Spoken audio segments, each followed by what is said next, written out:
Liverpool demonstrate title credentials at Saints, winning by any means necessary.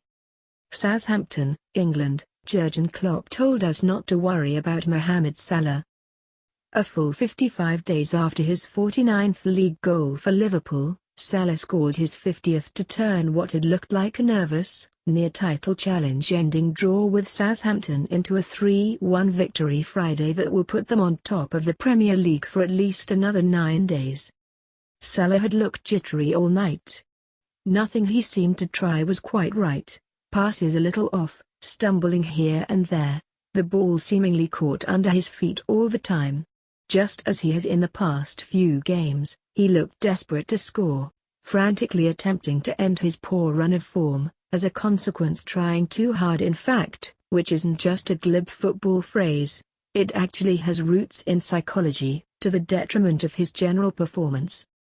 But when he collected the ball from Jordan Henderson's header and sped arrow straight towards goal on a thrilling counter-attack, it was as if he entered into a trance, a brief, 50-yard version of the zone.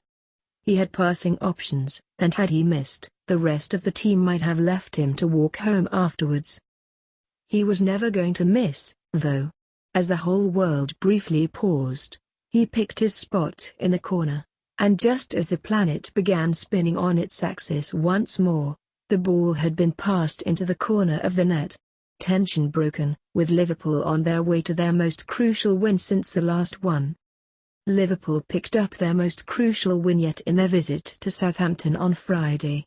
Glynkirk/AFP/Getty Images. Not at all, said Salah afterwards, when asked if he considered passing the ball. As a striker you need to score. This was less a striker's greed, more an acute sense of a goal scorer's responsibility, a man saying enough messing around, we're winning this and I'm scoring. It was the perfect combination of technique and nerve. It felt even more appropriate that Henderson scored the third, the nerve settler. He might not be the most inspiring footballer, few will ever sit their grandchildren down and tell them they saw him play, but you at least know what you're getting. Sure, he might slow down play and opt for caution more often than you'd like, but he brings control and certainty. Klopp's Liverpool need that, and his introduction was the turning point of the game. Klopp wanted to give his captain the night off, leaving him and James Milner on the bench and bringing in Naby Keita and Fabinho.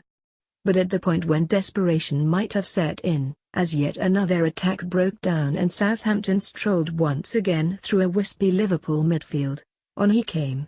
The kids weren't doing the job, so it was time to bring on the big boys. They helped a lot, pushed the whole team, Klopp said. You could make a decent case that this was the toughest of Liverpool's remaining games. Southampton's revival under Ralph Hasenhüttl has included victories over Tottenham and Arsenal, the latter ending a 22-match unbeaten run, at St Mary's, and a league table from the day he took over has them 10th. That's particularly impressive when you consider they were below Huddersfield when he arrived.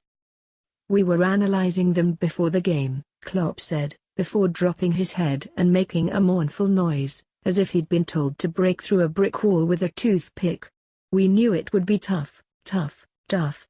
Everyone will come here in the future and feel how difficult it is, so that makes it even more satisfying and brilliant that we could win. It was great for us. Editor's Picks. ESPN FC 100, the top players and managers in men's soccer. Captain Marvel, soccer's greatest captains from Messi to Mata. Viewer's Guide, watch ESPN Plus in US. Follow Transfer Talk Live. Fantasy, set lineups, check scores. For long spells, though, it didn't look so great.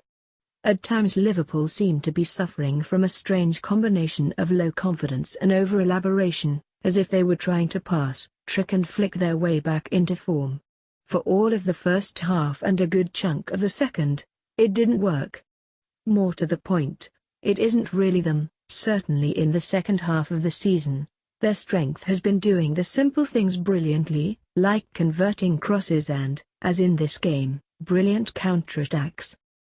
The performance was not top level, but it is about fighting, Klopp said. People want us to play like Manchester City. We are unable to do that. We play our own football. We have 82 points now. That is massive, and this crazy league, and everyone is waiting for us. I am really proud. It is incredible. Liverpool keep doing this, convincing absolutely nobody for much of the game before coming back right at the end, like the villain in a horror film you thought was dead only to lurch back into life. This season Klopp has become more and more preoccupied with control and maturity, with winning games by any means necessary rather than being beholden to any particular style. Here and against Tottenham last weekend, they didn't have much control, but they did have absolute bucket loads of maturity.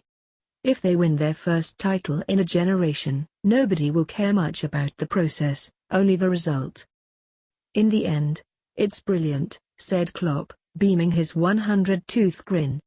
You could hardly ask for a more apt summary of Liverpool's season.